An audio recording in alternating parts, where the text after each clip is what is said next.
Gecede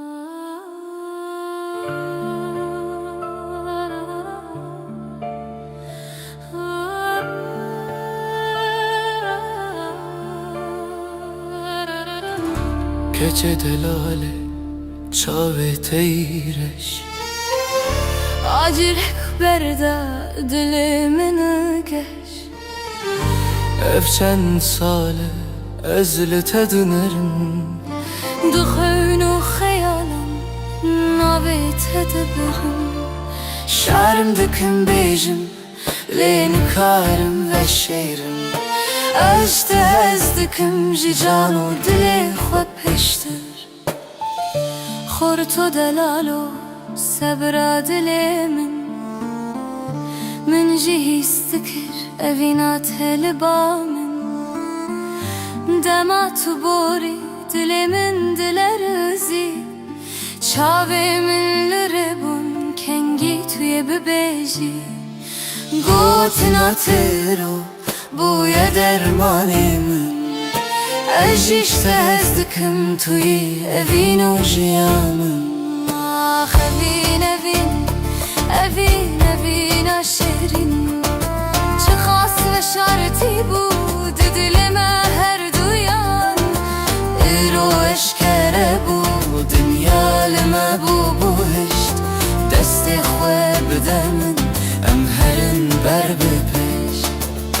Rona hyaroyê te wekî va çardeşevî Porê teyreş wek şeva tarî Dema tu dikelî gullûyê te ve dibin Hemû derdo kulê min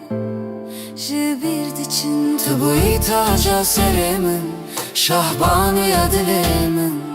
Bê te ez nikarim bijîm ey hêviya jiyana min Sekna teya bilind mîna çiyayê çûtî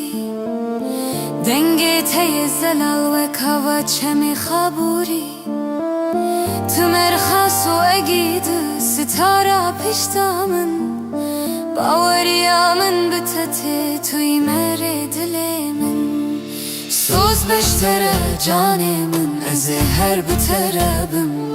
Di xweşî û nexweşiyê de ez ê her li benda te bim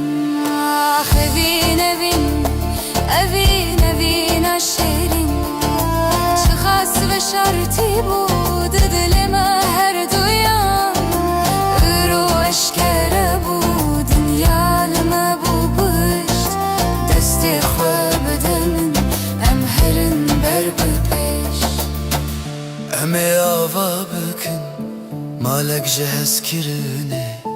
Dur şavê neyaran dur gotinin derevîn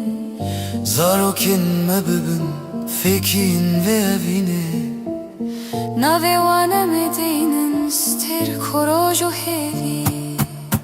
Dilê min û dilê te bûne yek bi eşqî Em ê mîna memûzîn binivîsin çîrokê Evîna me wê bibe stran li ser zimanan Mînakek ji bo hemû evîndarên cîhanê Ah evîn evîn evîna şêrîn Çi qas ve şartî bû di dilê me her duyan îro eşkere bû